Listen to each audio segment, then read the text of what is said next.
আমার সম্মানিত প্রিয় ভাইয়ান, যারা যারা আজকের ভিডিওটি দেখতেছেন, এই রোজাটি হলো হজরত ইউনুস নবীর রোজা। আমি আশা করি আপনারা এই রোজাটি সম্পূর্ণ দেখবেন, কেউ তাক্কা মেরে চলে যাবেন না। এই ভিডিওটি সবাই দেখবেন, আর গঠনমূলক কমেন্ট অবশ্যই করবেন। ভিডিওটি ভালো লাগলে লাইক না করে যাবেন না, কারণ আপনারা দেখতেছেন হজরত ইউনুস নবীর রোজা। এই যে ইউনুস নবীর রোজা আপনারা দেখতেছেন, আমি রোজার চতুর্পাশে কিন্তু দেখানোর চেষ্টা করতেছি। তো প্রিয় ভাইয়াইন, এখন আমি আপনাদেরকে ভিতরে নিয়ে প্রবেশ করব।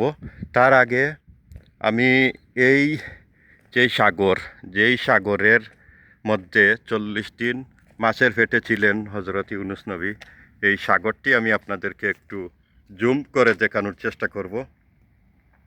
এই দেখুন, এই সেই সাগর, সেই সাগর। তো আমি সবাইকে অনুরোধ করব, যারা যারা সবসময় আমার এই চ্যানেলের মাধ্যমে নবী উলিয়াদের রোজা নতুন নতুন জায়গা দেখতে চান, দেরি না করে এই মুহূর্তে আমার এই ইউটিউব চ্যানেলটাকে সাবস্ক্রাইব করে রাখবেন, আর পাশে থাকা বেল আইকন সেটিও চালু করে রাখবেন। তো প্রিয় ভাইয়েন, এই দেখুন, সুবহান আল্লাহ, আসসালামু আলাইকুম, ইয়াহলাল কবর। তো আসলে এত বড় একজন নবী, ওনার এই রোজার আশেপাশে আসলে এখন আর এত মানুষ নয়। কিন্তু মানুষ নয় সেটা বললে হবে না। হঠাৎ করে দেখবেন অনেক মানুষ এখানে ছুটে এসেছেন, আবার দেখবেন আসলে এখানে কেউ নেই। তো আরব কান্ট্রিগুলোতে কিন্তু এইভাবে মানুষ বাংলাদেশের মতো এসে জড়ো হতে পারে না। এখানে সবাই কিন্তু কাজকর্মে ব্যস্ত থাকেন। তো আসেন এখানে, এসে তেলাওয়াত করেন। এই দেখেন, ছোট্ট এখানে অজিফা আছে, তারপর কোরআন আছে। অনেকে কোরআন নিয়ে আসেন সাথে, এখানে বসে বসে তেলাওয়াত করেন। এই যে আপনারা দেখতেছেন, এখানে চিরকালের জন্য চিরনিদ্রায় শাহিত আছেন আমাদের নবী, প্রিয় নবী হজরত ইউনুস আলাইসাল্লাম। আর আরেকটি কথা আজকে আমি না বললে না হয়, আমাদের বাংলাদেশের কিছু কিছু ভাইয়েন এই ভিডিওর মধ্যে কমেন্ট করেন মাজার পূজারি, পণ্ড, বাটফার, সিটার, এগুলা। আমি একটা কথা বলবো, আপনি যে ইসলাম গ্রহণ করেছেন, ইসলাম কোথায় থেকে আসলো, কারা নিয়ে আসলো? আল্লাহ পাক রব্বুল আলামিন এই যুগে যুগে এই পৃথিবীতে উনাদেরকে পাঠিয়ে দিয়েছেন, আর উনাদের মাধ্যমে আমরা, আমাদের পূর্বপুরুষরা ইসলাম পেয়েছেন। আরে ভাই, আপনি যদি এই ধরনের মন্তব্য করেন, আপনি কি চান? আপনি কি চান ঐতিহাসিক ইতিহাস ওনাদের মুছে ফেলতে? আরে ভাই, ওনারা আমাদেরকে ইসলামের রাস্তা দেখিয়েছেন, আর ওনাদের রোজাগুলা যখন আমি দেখাইলে দোষ হয়ে যায়, বন্ধ হয়ে যায়, এগুলো দেখানো বাদ দিতাম। এই ধরনের কমেন্ট আমাকে করেন, আপনাদের একটু বিবেক বুদ্ধি নাই?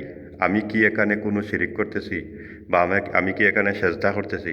আমি শুধুমাত্র ওনাদের রোজাগুলা দেখানোর চেষ্টা করি, কারণ উনারাই আমাদেরকে ইসলামের পথে নিয়েছেন, আমাদের পূর্বপুরুষরা ইসলাম গ্রহণ করেছেন, উনারাই এই রাস্তা দিয়েছেন। আজকে উনাদেরকে স্মরণ করা মানে কি এরা পণ্ডামি হয়? আপনাদের কথা হলো যে এই ইতিহাসগুলা মুছে ফেলার জন্য। আমি মনে করি আপনারা ইসলামের 1 নম্বর শত্রু হবেন।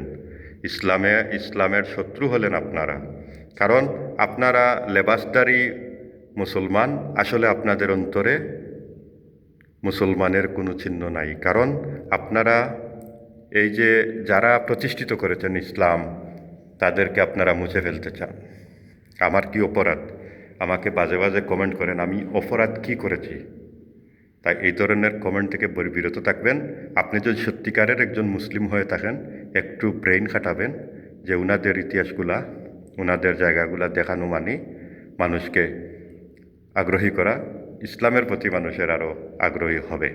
আপনি কি জানেন, বিধর্মীরাও এখানে ছুটে আসে, যারা ইসলাম গ্রহণ করে নাই তারাও এখানে ছুটে আসে, বিভিন্ন নবী উলিয়াদের রোজায় আসে, দেখে যায়।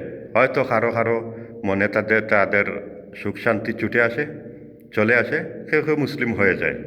তো যাই হোক, আমি আর কথা বাড়াবো না, আপনাদের বিবেকের কাছে আমার প্রশ্ন। তো সবাই ভালো থাকবেন। আমার কথায় যদি আঘাত পেয়ে থাকেন, আমি অবশ্যই কমার প্রার্থী।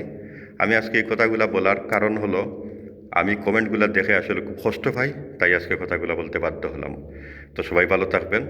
আল্লাহ হাফিজ। আসসালামু আলাইকুম ওয়া রাহমাতুল্লাহি ওয়া বারাকাতুহু।